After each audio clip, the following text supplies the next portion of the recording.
Hello friends, मैं हूं सन्मय प्रकाश और आप देख रहे हैं यूट्यूब चैनल सरकारी जॉब न्यूज़। तो कई महत्वपूर्ण टॉपिक्स हैं आज के इस डेली करंट अफेयर्स वीडियो में, लेकिन सबसे महत्वपूर्ण है दो तूफानों को जिससे 4 देशों में जो तबाही आई है उसके बारे में। भारत भी कुछ ना कुछ प्रभावित हुआ है और भारत ने ऑपरेशन सागर बंधु चलाया है। तो 3D मैप के जरिए काफ़ी डिटेल में जानेंगे। थोड़ा लंबा वीडियो होगा क्योंकि ये भारत को इफेक्ट किया और आसपास के देशों में तबाही आई है, तो ध्यान दीजिएगा। ओके, और भी कई सारे क्वेश्चंस हैं, कई सारे टॉपिक हैं, उन सब पर बात करेंगे एक एक करके। तो शुरू करते हैं दोस्तों, और पसंद आए तो लाइक बटन दबाना। और हाँ, एक इन्फॉर्मेशन देना चाहता हूँ कि रेलवे ग्रुप डी का जो एग्जामिनेशन चल रहा है, तो उसमें शानदार ढंग से 20 प्रश्न आ रहे हैं हर शिफ्ट में करंट अफेयर्स के। और तमाम बच्चों ने बताया, हम तो गए भी थे रिव्यू करने के लिए।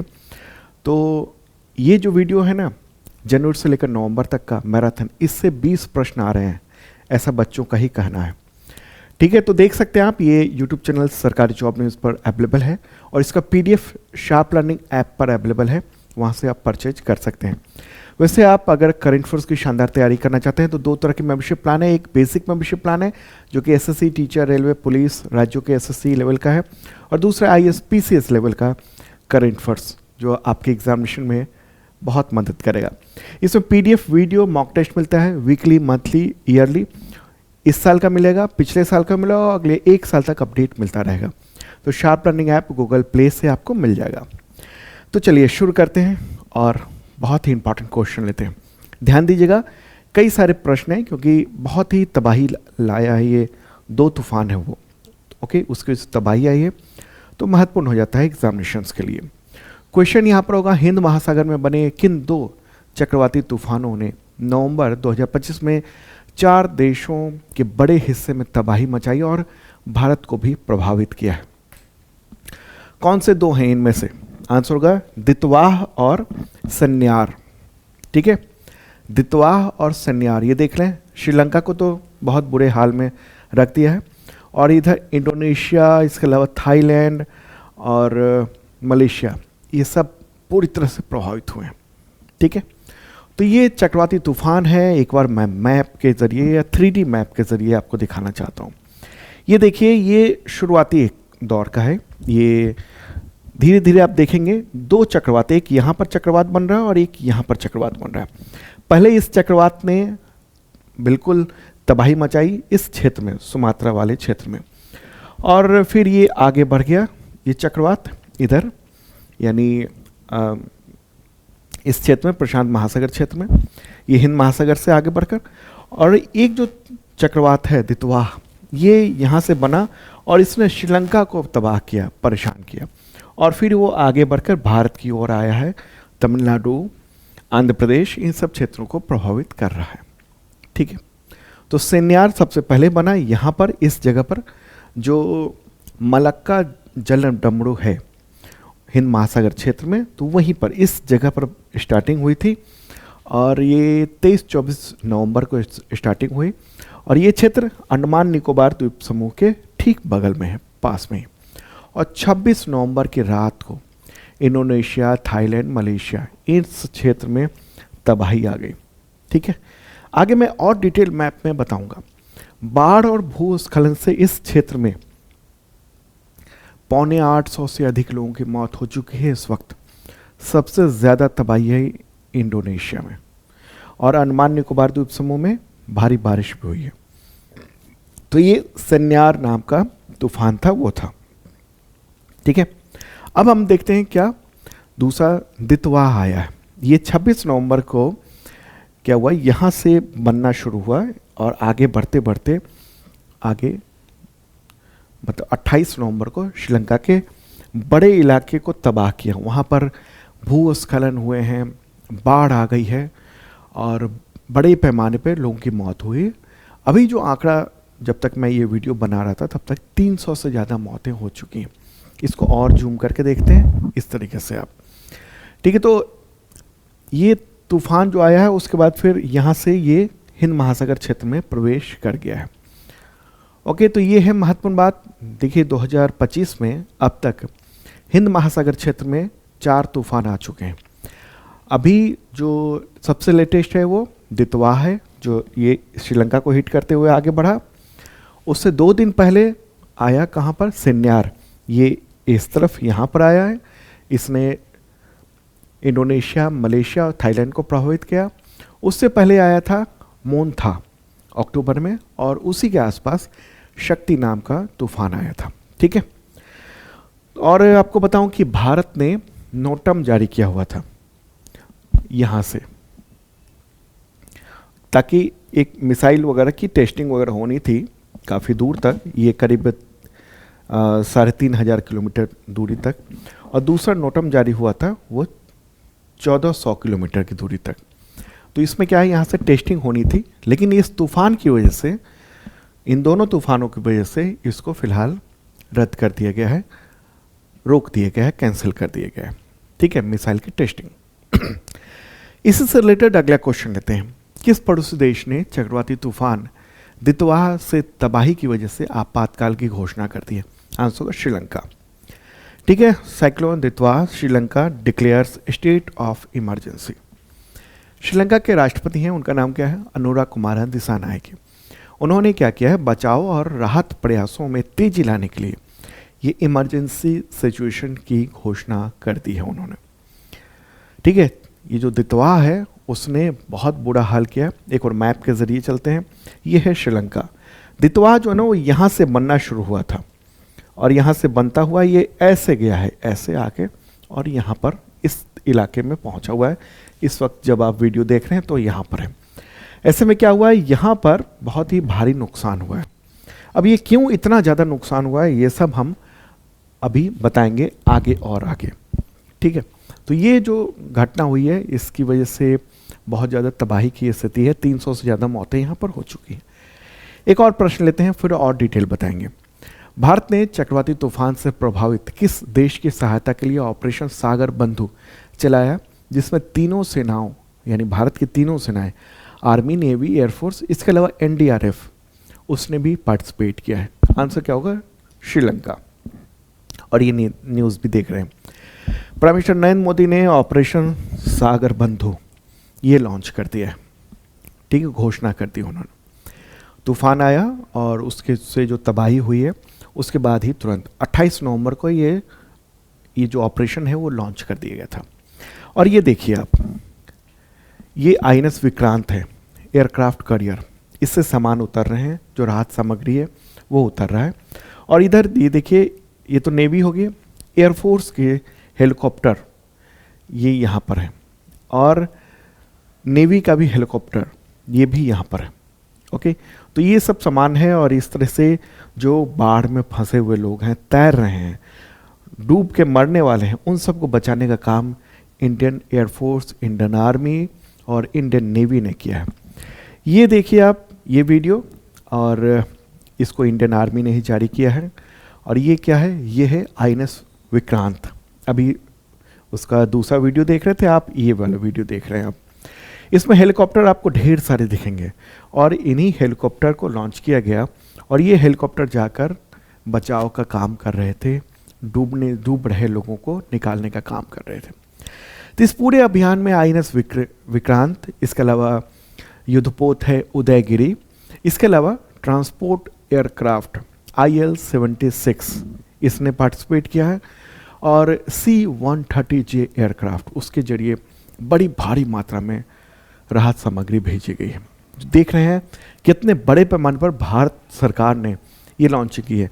मुझे लगता है कि अब तक का सबसे बड़ा राहत अभियान किसी देश, दूसरे देश के लिए भारत ने किया है, तो वह है श्रीलंका के लिए। ठीक है, उधर पाकिस्तान भी अपना जहाज लेकर पहुंचा है, राहत सामग्री लेकर पहुंचा है, लेकिन उसके बाद से भारत ने बड़े पैमाने पर कर दिए। INS विक्रांत से आपने देखा, ये जो हेलीकॉप्टर है वो उड़ा, और उसने पूरे राहत के काम किए हैं, लोगों को सुरक्षित स्थान पर पहुंचाया। ठीक है, तो ये ऑपरेशन सागर बंधु है, तूफान दितवाह के बाद श्रीलंका में लॉन्च किया गया है। ठीक है, अब चूंकि इतनी बातें हुई हैं, तो अब देख लेते हैं हम लोग कि भारत का जो आपदा राहत अभियान है अब तक के, वो कौन कौन से चलाए गए हैं। एग्जामिनेशन में यही सब पूछे जाते हैं। तो क्या है, अभी जो लेटेस्ट है वो ऑपरेशन सागर बंधु है। ठीक है, तो ये 2025 में नवंबर में तूफान दितवाह के बाद श्रीलंका में राहत अभियान चलाया गया है। अभी दिसंबर में भी ये चल रहा है अभियान। इससे पहले चला था ऑपरेशन ब्रह्मा, ये 2025 में ही म्यांमार में जो भूकंप आया था उसके बाद भारत सरकार ने राहत अभियान चलाया था। उससे पहले ऑपरेशन दोस्त, ये तुर्की में 2023 में जो बड़े पैमाने पर भूकंप आया था, बहुत क्षति हुई थी, उसमें राहत अभियान भारत की ओर से चलाया गया था। उससे पहले ऑपरेशन मैत्री है, 2015 में नेपाल में जो भूकंप आया तब भारत ने सहायता पहुंचाई थी। उससे पहले ऑपरेशन रेनबो है जो कि 2004 में चलाया गया था, जो सुनामी आए थे श्रीलंका को बहुत हिट किया था उसको लेकर। उससे पहले बात करेंगे तो ऑपरेशन कैस्टर है, ये मालदीव में 2004 में ही सुनामी के दौरान राहत अभियान चलाया गया था। ये सब आपको याद रखना है, कभी भी प्रश्न आ सकते हैं, ठीक है। तो ये तो हो गया रेस्क्यू, ये तो हो गया आपदा राहत हो गया, ठीक है, ये आपदा राहत हो गया। अब देख लेते हैं कि बहुत सारे रेस्क्यू ऑपरेशंस भी चलाए गए हैं। तो रेस्क्यू ऑपरेशंस मैंने पिछले बार ही बताया था, ऑपरेशन सिंधु चलाया गया 2025 में, ईरान इजराइल में जो संघर्ष हुआ था, ईरान से लोगों को निकाला गया था भारत सरकार के द्वारा। ऑपरेशन इंद्रावती 2024 में हैती में जो क्रिमिनल गैंग ने जब लोगों को परेशान किया पूरे देश को, तब भारत सरकार ने वहाँ से अपने लोगों को निकाला था। ऑपरेशन अजय है 2023 में, हमास इजराइल युद्ध के दौरान जो गजा के इलाके हैं, उन सब फिलिस्तीन के इलाके हैं, तो वहाँ से निकालने का काम हुआ था। ऑपरेशन कावेरी है 2023 में, सूडान में जो गृह युद्ध हुआ उस दौरान लोगों को निकाला गया, भारतीयों को। ऑपरेशन गंगा, ये आपको पता ही है, 2022 में यूक्रेन से लोगों को निकाला गया था, जब यूक्रेन और रूस के बीच में युद्ध शुरू हुआ था उस दौरान, तब युद्ध तो अभी भी चल रहा है। ऑपरेशन राहत, ये 2015 में यमन में संघर्ष के दौरान भारतीयों को जो निकाला गया था वो, ठीक है। तो ये तो हो गया रेस्क्यू अभियान जो भारतीयों को निकाला गया, और विदेश में जाकर जो हमने मदद की है, आपदा में सहायता की है, तो वो ये सब अभियान है जो आपको बिल्कुल याद रहने चाहिए, ठीक है। अब आगे बढ़ते हैं और अगला क्वेश्चन लेते हैं, फिर और डिटेल बात करेंगे। प्रश्न यहाँ पर होगा, किस चक्रवाती तूफान से इंडोनेशिया के सुमात्रा द्वीप, मलेशिया और थाईलैंड में बाढ़ व भूस्खलन से यानी लैंडस्लाइड से 750 से अधिक लोग मारे गए हैं? कौन सा तूफान है? आंसर होगा सेन्यार। क्या है? सेन्यार। और ये न्यूज़ भी आप देखिए डाउन टू अर्थ में। डाउन टू अर्थ जो है ना, वो एनवायरनमेंट से लेकर, मतलब पर्यावरण को लेकर, इकोलॉजी को लेकर एक बहुत बड़े रिसर्च इंस्टीट्यूट है, ठीक है। तो उसने ये कहा कि ये रेयर नवंबर साइक्लोन है। नवंबर में इंडोनेशिया में साइक्लोन आना अभी तक पॉसिबल नहीं माना जा रहा था, मतलब आया ही नहीं था, और पहली बार ऐसा देखा गया कि नवंबर में आया, और उसकी वजह से जो तूफान हुए हैं सेन्यार, ये इसलिए इसको दुर्लभ तूफान कहा जा रहा है, जो रातों रात बना और फिर अगले दिन तबाही मचा दिया। सुमात्रा द्वीप पर पहुंच गया, इंडोनेशिया में दर्ज किया गया ये पहला नवंबर में बना ये चक्रवाती तूफान है।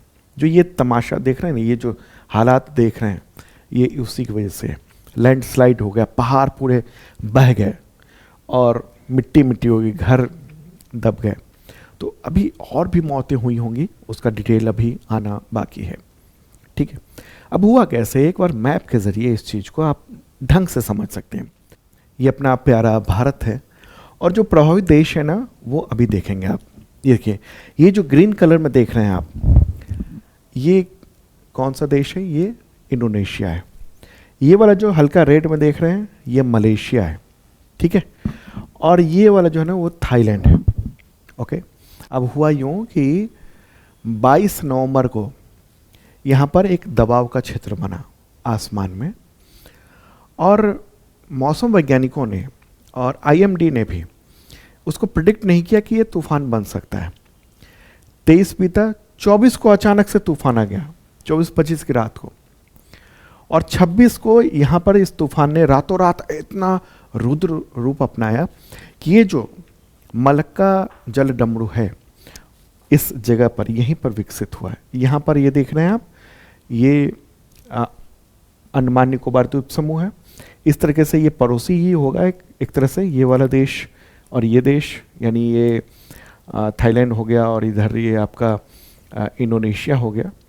चूँकि यहाँ हमारी ज़मीन है इसलिए हम ये कह सकते हैं, समुद्री जो पड़ोसी हो गए ये, तो यहीं पर ये बना, यह चक्रवात बना है और यह नवंबर में आज तक नहीं बना था। गंभीर तूफान बन गया, रात को ही 26 नवंबर की रात को भूस्खलन हो गया यहाँ पर।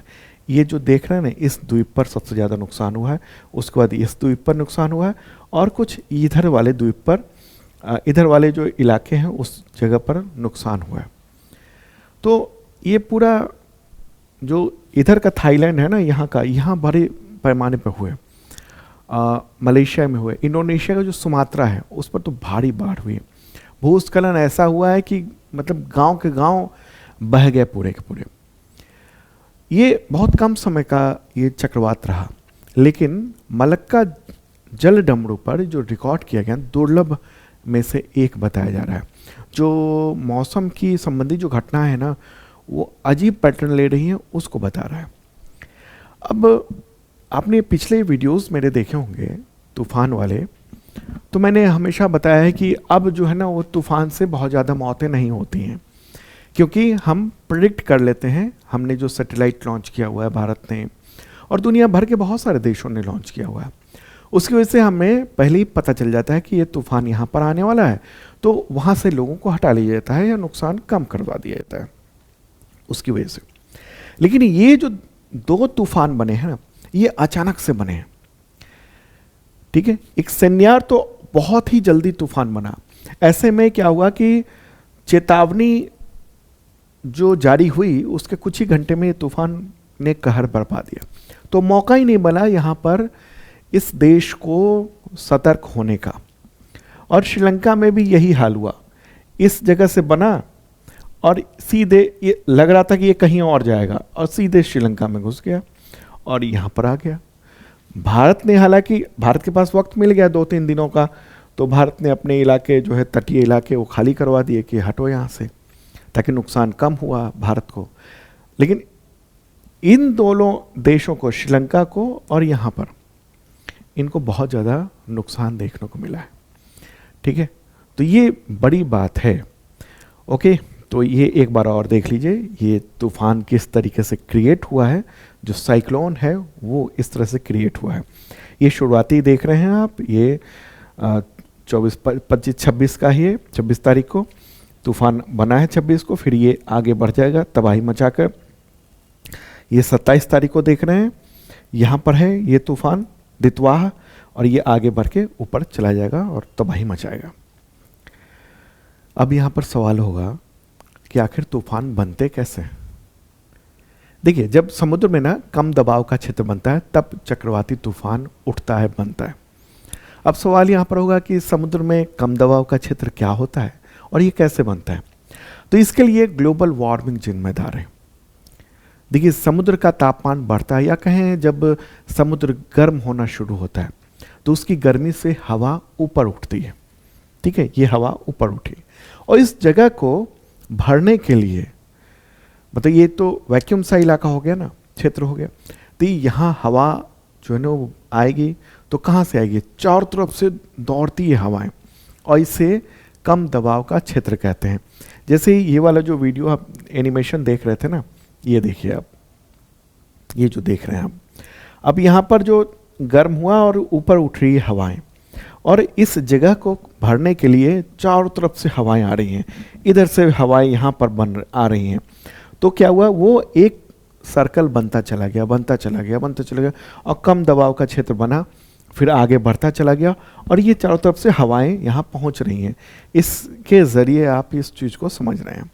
ओके, तो ऐसे में चूँकि देखिए समुद्र जो होते हैं ना बहुत विशाल होते हैं, इसलिए ये प्रक्रिया भी बहुत विशाल हो जाती है। तो गर्म हवा ऊपर चलती चली जाती है, और फिर बड़े इलाके से हवा आती है। ऊपर जो उठ रही हवा वो ठंडी होती है, ठीक है, ऊपर जाकर ठंडी होती है। तो ऐसे में ऊपर की जो हवा जो ठंडी हो चुकी है वो भी नीचे आना चाहती है, ठीक है, ऊपर से नीचे यहाँ पर आना चाहती है। ये ऊपर उठ रही है और यहाँ से फिर नीचे आना चाहती है, और दूसरी तरफ से हवा आ रही है। ऐसे में ये भयानक तूफान में बदल जाता है, बहुत तेजी से हवा रोटेट करने लगती है। ओके, तो समुद्र जो है ना वो धरती में ग्लोबल वार्मिंग या फिर कहें गर्मी को सोखने में बहुत बड़ा योगदान देता है। एक तरह से कह सकते हैं कि चक्रवाती तूफान जो है ना उसके ज़रिए समुद्र खुद को ठंडा रखने की कोशिश करता है। अब आप कहेंगे कि नवंबर में ऐसी क्या बात हो गई, आपको तो ठंड लग रही है, लेकिन यहाँ तो तूफान मच रहा है, तूफान आ गया। यही तो बात है, यही तो वैज्ञानिक कह रहे हैं, यही तो इस खबर में आपने देखा है। अभी डाउन टू अर्थ ने लिखा है कि ये रेयर है, अनएक्सपेक्टेडली ये तूफान फॉर्म हुआ है और बन गया है, मतलब कोई उम्मीद ही नहीं थी।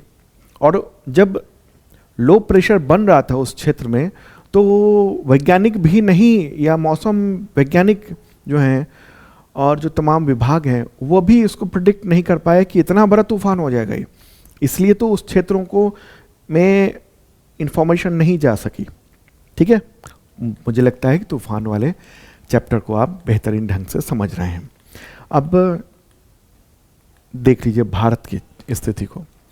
भारत का जो इलाके हैं जो साइक्लोन से प्रभावित हो सकते हैं, तो वो ये है, एक तरफ तो बंगाल की खाड़ी है और दूसरी तरफ इस तरफ अरब सागर है। उसकी वजह से ये जो तूफान है वो इफ़ेक्ट करते हैं इस इलाके में। लेकिन अब मौतें भारत में नहीं होती हैं, नुकसान ज़्यादा नहीं होता है, क्योंकि भारत पहले ही प्रेडिक्ट कर लेता है। ओके, अच्छा, दुनिया में ये साइक्लोन जो है ना उसको अलग अलग नाम से जाना जाता है। जिसे अमेरिका में हैरिकेन कहते हैं या टॉर्नेट कहते हैं, बहुत बड़े पैमाने पर टॉर्नेट कहते हैं। कैरिबियन सी में हैरिकेन कहते हैं, चाइना सी में टाइफून कहते हैं, हिंद महासागर में ट्रॉपिकल साइक्लोन कहते हैं। जापान में टाइफू कहा जाता है, नॉर्थन ऑस्ट्रेलिया में विली विलीज कहा जाता है, फिलीपींस में बुगु ईओ कहा जाता है। ठीक है, तो जैसे हम लोग चक्रवाती तूफान कहते हैं तो वहाँ हैरिकेन कहते हैं अमेरिका में, फिर उससे नाम आगे बढ़ता है। क्लियर हो गई बात? चलिए आगे बढ़ते हैं, अगला क्वेश्चन लेते हैं। चक्रवाती तूफान दितवाह, उसका नाम किस देश ने रखा है? आंसर होगा यमन ने रखा है। कौन है? यमन ने रखा है। एक और प्रश्न लेते हैं, फिर इस पर भी चर्चा करेंगे कैसे नाम रखे जाते हैं। क्वेश्चन यहाँ पर होगा कि चक्रवाती तूफान सेन्यार, उसका नाम किस देश ने रखा है? तो यूएई ने रखा है, यूनाइटेड अरब एमिरेट्स ने रखा है। अब सवाल यहाँ पर होगा कि तूफान के नाम रखे कैसे जाते हैं? तो तूफान के नाम रखने के लिए संयुक्त राष्ट्र का जो विश्व मौसम विज्ञान संगठन है WMO, वो उसने क्या है ना, अलग अलग जो महासागर हैं, जैसे हिंद महासागर के लिए एक अलग बना हुआ है, एशिया और प्रशांत महासागर के लिए प्रशांत महासागर के लिए अलग बना हुआ है। इस तरह से अलग अलग जो महासागर हैं उनके लिए अलग अलग कमेटियाँ बनी हुई हैं और वो सब तय करता है कि ओके, जैसे हिंद महासागर के क्षेत्र में 13 देश जो है ना वो चक्रवाती तूफानों के नाम तय करते हैं। इनमें Bharat, Pakistan, Sri Lanka, Bangladesh, Maldives, Myanmar, Oman, Thailand, Iran, Qatar, Saudi Arab, UAE, Yemen, ये सब शामिल हैं। तो 13 देशों ने ना पहले ही लिस्ट बना के रखा हुआ है। तो अभी जो आया तूफान, जैसे तूफान आता है तो अपने आप नाम डाल दिया जाता है। जैसे ये सेन्यार देखा आपने, फिर दितवाह पड़ा, सेन्यार आया ये 25-26 को, और ये 27 के आसपास दितवाह आ गया तूफान। तो इस तरह से नाम आगे बढ़ता जाता है। इसके बाद जो तूफान आएगा वो ये वाला ये नाम रखा जाएगा जो बांग्लादेश ने रखा है, अर्नब तूफान, अर्नब कहा जाएगा। ठीक है, तो ये महत्वपूर्ण बात रही, कुछ पॉइंट्स भी मैंने यहाँ पर दे दी हैं। अच्छा, पिछले तूफानों के अगर नाम देखेंगे तो कौन कौन किस किस ने रखा है। एक तो दितवाह आपने देख लिया, यमन, सेन्यार उसका नाम यूएई ने रखा, मोन्था का नाम रखा था थाईलैंड ने। ठीक है, और उससे पहले शक्ति आया था, उसका नाम रखा था श्रीलंका ने। फिंगल आया था, उसका नाम रखा था सऊदी अरेबिया ने। ठीक है, तो मुझे लगता है कि ये जो तूफान वाला मामला है ना, जितना प्रभावित किया, जितना तबाह किया कई देशों को, 4 देश तो बुरी तरह प्रभावित हुए। एकदम याद रखिएगा, दितवाह ने श्रीलंका को प्रभावित किया, बहुत बुरी तरीके से तबाही मचाई वहाँ पर, और भारत को थोड़ा सा इफेक्ट किया है। भारत में भी कुछ मौतों की बात कही जा रही है। और दूसरा तूफान है सेन्यार, इसने किस किस देश को में तबाही मचाई है? तो आपको थाईलैंड में हल्की तबाही मची है, उससे ज़्यादा तबाही मची है मलेशिया में, और उससे सबसे ज़्यादा तबाही मची है कहाँ पर, तो इंडोनेशिया में। ठीक है, वहाँ भूस्खलन हुए बड़े पैमाने पर, पहाड़ के पहाड़ बह गए हैं और लोग दब के मर गए हैं। लगभग इस 2 तूफानों ने लगभग 1000 लोगों की जान ले ली है। चलिए आगे बढ़ते हैं, और ऐसे ही करंट अफेयर्स देखने के लिए आप इस चैनल को जरूर सब्सक्राइब कीजिएगा अगर आपने अब तक नहीं किया है तो, और बेल आइकन भी है, उस पर ऑल का बटन दबाएंगे तो नोटिफिकेशन आपको वक्त पे मिलता रहेगा। ठीक है, और मेंबरशिप प्लान्स हैं करंट अफेयर्स के, अगर शानदार तैयारी करना चाहते हैं अपने एग्जामिनेशंस के लिए तो शार्प लर्निंग ऐप है, गूगल प्ले पर मिल जाएगा, उसके ज़रिए। तो आगे बढ़ते हैं, अगला क्वेश्चन लेते हैं, एक छोटा प्रश्न लेते हैं। विश्व एड्स दिवस कब मनाया जाता है, तो 1 दिसंबर को मनाया जाता है। और 2025 की थीम क्या है, बाधाओं को दूर करके एड्स से लड़ने की व्यवस्था को और बेहतर बनाना, ये है इस बार की थीम। कुछ बच्चों ने कमेंट्स किया था यूट्यूब पे ही कि ये दिवस क्यों बताते हैं इतना। अभी जो एग्जामिनेशन हो रहा है ना ग्रुप डी में, दिवस 2-2, 3-3 दिवस पूछे जा रहे हैं 20 प्रश्न में से। ठीक है, इससे पहले जो बीपीएससी का हुआ था उसमें दिवस पूछे गए थे, थीम पूछ लिया गया था। ठीक है, यूपीएससी में थीम वगैरह पूछ लिए जाते हैं, इससे रिलेटेड चीज़ें पूछ ली जाती हैं, तो इसलिए इसको अंडर एस्टिमेट मत कीजिएगा दिवस को, दिवस भी बहुत महत्वपूर्ण है। तो ये जो विश्व एड्स दिवस है वो 1 दिसंबर को मनाया जाता है, और संयुक्त राष्ट्र के द्वारा ये घोषित है, विश्व स्वास्थ्य संगठन और संयुक्त राष्ट्र ने ये दिवस को घोषित किया हुआ है। एड्स का फुल फॉर्म क्या होता है, एक्वायर्ड इम्यूनो डिफिशियंसी सिंड्रोम। ठीक है, एड्स का कारण जो है वो एक वायरस है जो कि HIV है। ओके, आगे बढ़ते हैं, अगला question. Prime minister Narendra Modi ने भारत के किस राज्य में भगवान राम की दुनिया की सबसे ऊंची यानी 77 फुट की कांस्य की प्रतिमा का अनावरण किया है? आंसर होगा गोवा। ठीक है, ये न्यूज़ भी आप देख रहे हैं, और इसको बताया गया है गोवा सरकार के द्वारा कि ये दुनिया की सबसे ऊंची भगवान राम की प्रतिमा है, 77 फीट ऊंची है ये। तो प्राइम मिनिस्टर नरेंद्र मोदी ने इसका उद्घाटन किया नवंबर में, और ये जो है ना वो एक मठ है, उसका नाम है श्री संस्थान गोकर्ण जीवोत्तम मठ, जो कि गोवा में है। तो वहीं पर देख रहे हैं आप, ये उद्घाटन किया गया है, मतलब उद्घाटन लोकार्पण किया गया है इस प्रतिमा का। ठीक है, तो ये जो मठ है ना, ये दक्षिण गोवा में स्थित है। नाम क्या है, फिर से बोलूँ आपको, श्री संस्थान गोकर्ण जीवोत्तम मठ।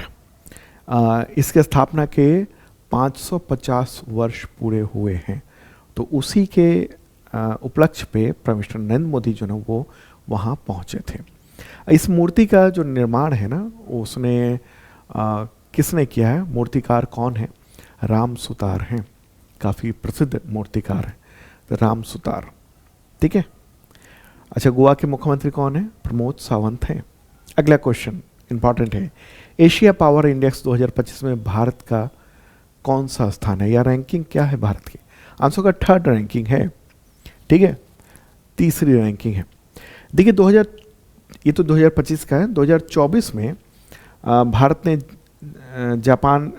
ने जो है ना वो 4थे स्थान से 3रा स्थान प्राप्त किया था, और इस बार भी बरकरार है 3रा स्थान। ठीक है, मेजर पावर के तौर पर ये द हिंदू ने लिखा है। किसने जारी किया इसको, तो ऑस्ट्रेलिया की एक संस्था है, इंस्टीट्यूट है, लोवी इंस्टीट्यूट। क्या नाम है, लोवी इंस्टीट्यूट, उसी के द्वारा ये जारी किया गया है। तो भारत को इसमें 100 में से 40 अंक मिले हैं, और 3रा स्थान प्राप्त किया है भारत ने।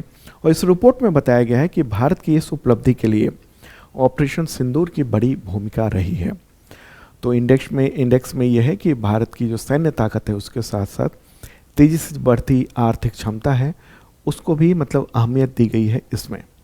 ठीक है, तो देखिए क्या है ना, इसमें 8 तरह के मानक होते हैं, उसी में ये तय किया जाता है कि किसी देश की जो पावर है वो कितनी है। और यहाँ पर एशिया पावर इंडेक्स की बात हो रही है, यानी एशिया में जो पावर के मामले में, मिलिट्री पावर के मामले में कौन सा देश अग्रणी है? तो भारत तीसरे स्थान पर मौजूद है। अब आगे बढ़ते हैं और अगला क्वेश्चन लेते हैं यहाँ पर कि एशिया पावर इंडेक्स 2025 के पहले स्थान पर कौन सा देश है जो एशिया प्रशांत क्षेत्र को प्रभावित करने की क्षमता रखता है? आंसर का यूएसए, अमेरिका।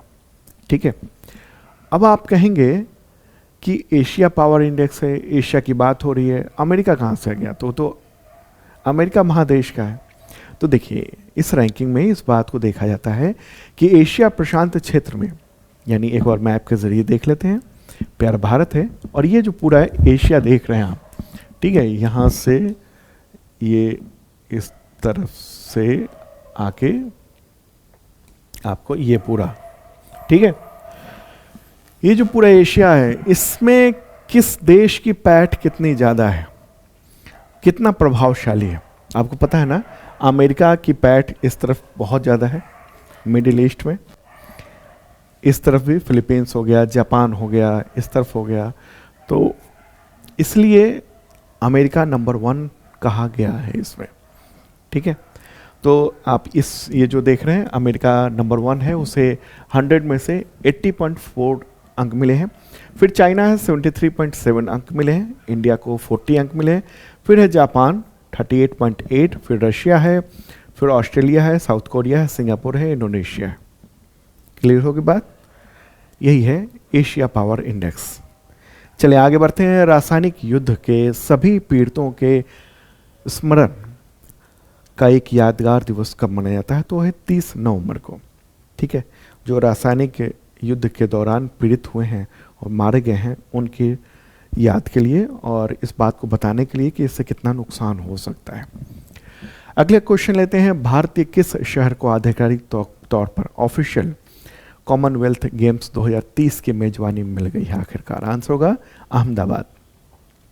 तो ग्लासगो में ये आयोजन हुआ था, कॉमनवेल्थ स्पोर्ट्स जनरल असेंबली की मीटिंग हुई थी और उसी में तय हुआ है कि अहमदाबाद जो है ना, वहीं पर 2030 का कॉमनवेल्थ नेशंस गेम्स होगा। देखिए, भारत के सामने नाइजीरिया का अबूजा भी था, लेकिन अबूजा को अहमदाबाद ने पछाड़ दिया और मेजबानी हासिल कर ली है। और ये कॉमनवेल्थ गेम्स मूवमेंट का शताब्दी वर्ष भी होने जा रहा है 2030। ठीक है, तो ये बहुत ही महत्वपूर्ण होने जा रहा है। ओके, तो अच्छा, इसी के साथ भारत जो है ना, जो चाह रहा है कि भारत में ओलंपिक गेम्स हो, तो उसकी भी दावेदारी अब और मजबूत होगी इसके ज़रिए। तो दोस्तों, ये था इंपॉर्टेंट करंट अफेयर्स। कल फिर मिलेंगे ताज़ा तरीन कंटेंट के साथ। देखिएगा ज़रूर, डेली का करंट अफेयर्स आपके लिए बेहतरीन ढंग से तैयार किया जाता है। और इस चैनल को सब्सक्राइब करना मत भूलिएगा और शेयर कर दीजिए अपने दोस्तों को। Okay, bye.